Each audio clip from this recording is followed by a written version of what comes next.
अस्सलाम वालेकुम स्टूडेंट, उम्मीद करती हूँ आप सब खैरियत से होंगे। अल्लाह ताला आप सब पर अपनी रहमत और बरकत नाजिल फरमाए।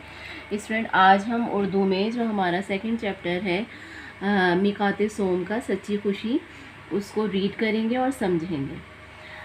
मैं पढ़ना शुरू कर रही हूँ। सिंध के एक छोटे से गांव में कासिम नामी एक शख्स रहता था। उसका बाप एक ज़मींदार था, यानी कि ज़मींदार मतलब जिसके पास बहुत सारी ज़मीनें हो, उसका मालिक। उसका बाप एक ज़मींदार था। घर में उससे बेहद मोहब्बत करने वाली माँ के अलावा कई नौकर चाकर थे। सब उसका बहुत ख्याल रखते थे। उनका एक बूढ़ा मुलाजिम साईं डिनू। अच्छे स्टूडेंट, सिंधियों में किसी भी नाम से पहले साईं लगाया जाता है। डिनू जो है वो उनके मुलाजिम का नाम था, तो साईं डिनू उसको मुलाजिम को साईं डिनू कहा जाता था, जो उससे बहुत मोहब्बत करता था। हमेशा उसे अच्छी अच्छी कहानियाँ और बुज़ुर्गों के वाक़यात सुनाता। उसे अच्छी बुरी बातों में तमीज़ सिखाता, बड़ों का अदब और छोटे से मोहब्बत की तलक़ीन करता। तलक़ीन मतलब नसीहत करता। उसके साथ रहकर कासिम अच्छी अच्छी बातें सीख गया था। ज़ाहिर है, जब साईं डिनू, जो वही बात है कि सोहबत का असर होता है। जब हम अच्छी बातें सीखेंगे, कोई हमें बड़ों का अदब सिखाएगा, अच्छी बातें सिखाएगा, तो लाजमी सी बात है जब हम ये बातें सुनेंगे तो हमारे अंदर भी अच्छी अच्छी बातें ही जो हैं वो पैदा होंगी। और इसी वजह से जो कासिम है उसके अंदर बहुत सी कई अच्छी अच्छी बातें जो हैं वो पैदा हो गई थी। साईं डिनू का नाम लेने के बजाय उसे चाचा कहकर पुकारता था, यानी कि कासिम जो था वो साईं डिनू का नाम नहीं लेता था, बल्कि उसे चाचा कहकर पुकारता था। अब हम आगे पढ़ेंगे कि एक बार गांव में सैलाब आ गया। कासिम के वालिदैन किसी दूसरे गांव से बैलगाड़ी पर वापस आ रहे थे कि सैलाब ने आ लिया। मतलब क्या हुआ कि एक बार जो था भाई, जहाँ सिंध की में जो कासिम रहता था वहाँ पर जो है सैलाब आ गया, और जो कासिम के वालिदैन किसी दूसरे गांव से बैलगाड़ी पर आ रहे थे, वो भी इस सैलाब ने उनको जो है वो वो जो सैलाब था वो उसके वालिदैन को साथ बहा कर ले गया। और उनकी खड़ी फसलें भी सैलाब में बह गईं। खड़ी मतलब स्टूडेंट तैयार फसलें, उनकी खड़ी फसलें मतलब तैयार फसलें भी सैलाब में बह गईं। जब सैलाब उतर गया, यानी कि जब सैलाब चला गया, तो कासिम यतीम और बेआसरा हो चुका था। मतलब कासिम के वालिदैन जो है वो सैलाब में बह गए थे, और अब कासिम के सर पर कोई और नहीं था। मतलब बग़ैर किसी सहारे के वो था, उसका कोई सहारा नहीं था। तालीम उसके पास थी नहीं। कासिम के पास जो है वो तालीम भी नहीं थी कि कहीं कोई जाकर वो मुलाजमत करता। कोई हुनर भी ना जानता था कि अपना गुज़र बसर करता। इन हालात में कासिम अक्सर उदास रहता और परेशान होकर रोने लगता।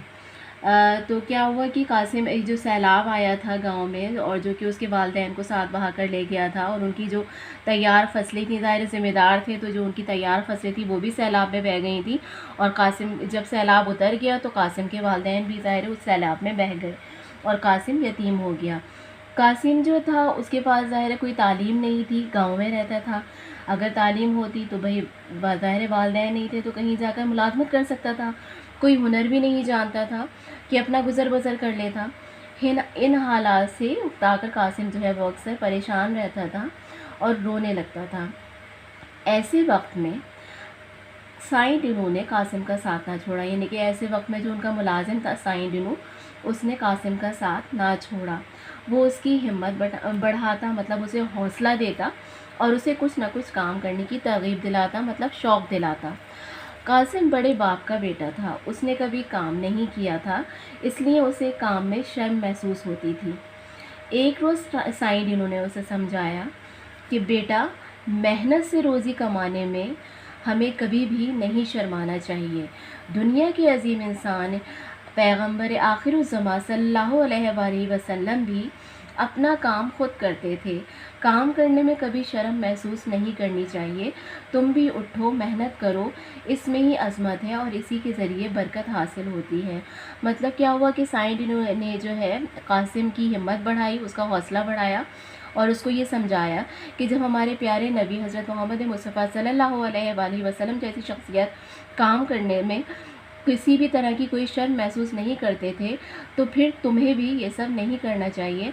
तो तुम भी उठो, मेहनत करो, और क्योंकि मेहनत ही में अज़मत है और उसी में बरकत है। अब हम आगे पढ़ेंगे कि मगर चचा मैं क्या करूं, वो उदासी से अपने चचा से बोला। کرنا کیا ہے؟ زمین موجود ہے، ہم اس پر محنت کریں گے، اللہ برکت دے گا۔ اس کی سمجھ میں بات آ گئی۔ ابتدا میں کام نہ جاننے کی وجہ سے قاسم کو سخت محنت اور جد و جہد کرنا پڑی۔ جد و جہد مطلب کوشش کرنا پڑی۔ ظاہر شروع میں اس کو کام نہیں جانتا تھا وہ کھیتی باڑی کا۔ وہ صبح سے شام تک خوب لگن اور محنت سے زمینوں پر کام کرتا۔ آخر اس وقت اس کی خوشی کی انتہا نہ رہی جب اس نے اپنی زمین پر فصل کو لہلہاتے دیکھا۔ یعنی کہ اس پیراگراف میں کیا بتایا جا رہا ہے کہ ابتدا میں تو قاسم کو سخت محنت کرنا پڑی، کوشش کرنا پڑی۔ وہ صبح سے شام تک جو ہے بہت محنت سے زمینوں پر کام کرتا تھا، اور ظاہر ہے جب ہم کسی بھی چیز کے لیے محنت کرتے ہیں، لگن کرتے ہیں، تو ہمیں اس کا پھل ضرور ملتا ہے، یہ تو ہمارا یقین ہے۔ پھر آخر کیا بتایا جا رہا ہے کہ آخر اس کی خوشی کی انتہا نہ رہی جب اس نے اپنی زمین پر فصل کو لہلہاتے دیکھا، مطلب ہوا سے اڑتے ادھر سے ادھر اس کی فصلیں جو ہے وہ ہوا سے اڑ رہی تھیں، تو اس کو بہت اچھا لگا۔ آگے پڑھیں گے۔ قاسم اسی طرح لگن کے ساتھ کام کرتا رہا، محنت سے لگن سے کام کرتا رہا۔ اس کے حالات پہلے سے بہتر ہونے لگے۔ کچھ ہاری مطلب کسان، کچھ ہاری بھی ملازم رکھ لیے، لیکن وہ خود بھی ان کے ساتھ محنت میں مشغول رہتا۔ ایسا نہیں تھا کہ اس نے ہاری رکھ لیے تھے کہ وہ پھر خود بیٹھ گیا، نہیں، بلکہ اس نے خود بھی اپنے آپ کو بھی ہاریوں کے ساتھ ملا کر یعنی کہ محنت میں مشغول رہتا۔ وقت گزرتا رہا، سائیں دنوں اسے محنت مشقت کرتے دیکھتا تو خوشی سے پھولا نہ سماتا۔ قاسم بھی اب چاچا ڈینو سے پہلے سے بہت زیادہ محبت کرنے لگا تھا، کیونکہ یہ چاچا ہی تو تھا جس کی مسلسل نصیحتوں اور کوششوں نے بالآخر اس کی زندگی بدل دی تھی۔ یعنی کہ قاسم نے چاچا کے ساتھ ظاہر چاچا کی جب باتوں پر عمل کیا تو تبھی اس نے یہ دن دیکھا کہ اس کے حالات بہتر ہونے لگے، اس نے کئی کسان اپنی زمینوں پر رکھ لیے۔ تو یہ سب باتیں اس کو ظاہری سی باتیں سائیں ڈینو نے بتائی تھیں، تو یہ سب باتیں بتانے والا سائیں ڈینو تھا، اس لیے اس کو جو قاسم ہے اس کو چاچا سے بہت ہی زیادہ عقیدت اور محبت اور مزید زیادہ ہو گئی تھی۔ اور یہ ظاہر سائیں ڈینو ہی تھا جس کی نصیحتوں کی وجہ سے، کوششوں کی وجہ سے اس کی زندگی بدلی تھی۔ اب آگے ہم لاسٹ پیراگراف پڑھیں گے کہ مسلسل محنت اور جد و جہد نے رنگ دکھایا، حالات نے کروٹ لی، کیونکہ اسٹوڈنٹ وقت کبھی بھی یکساں نہیں رہتا۔ جب ہم مسلسل محنت کرتے ہیں، جد و جہد کرتے ہیں تو حالات ضرور بدلتے ہیں۔ اسی طرح آگے ہم پڑھیں گے، اور وہ ایک بار پھر ترقی کر کے ویسا ہی ہو گیا جیسے اپنے والد کی زندگی میں تھا۔ اس کے گھر میں ایک بار پھر نوکر چاکر ہو گئے، زمینوں پر کسان کام کرنے لگے، لیکن اب اس کی عادتوں میں خاص فرق تھا۔ اب وہ بھی اپنے کسانوں کے ساتھ مل کر ٹریکٹر چلاتا، بیج بوتا، فصلوں کو سینچتا سے مراد ہے کھیت یا باغ کو پانی دینا، اور اپنی محنت سے ملنے والے پھل سے لطف اندوز ہوتا۔ اسٹوڈنٹ اس سبق سے ہمیں کیا سیکھنے کو ملا کہ محنت مزدوری اور کسی بھی کام کو کرنے میں شرم محسوس نہیں کرنی چاہیے، کیونکہ کوئی بھی کام چھوٹا یا بڑا نہیں ہوتا۔ محنت اور کوشش سے انسان اپنی تقدیر کو بدلنے میں کامیاب ہو جاتا ہے، جس طرح سے قاسم ہوا۔ اسٹوڈنٹ امید کرتی ہوں آپ کو چیپٹر بہت ہی اچھے سے سمجھ میں آ گیا ہوگا۔ انشاءاللہ تعالیٰ نیکسٹ ویڈیو میں ہم اس کا مشقی کام لے کر جو کہ گرامر ورک سے ریلیٹڈ ہوگا حاضر ہوں گے۔ اپنا بہت خیال رکھیے گا، دعاؤں کی طالب، اللہ حافظ۔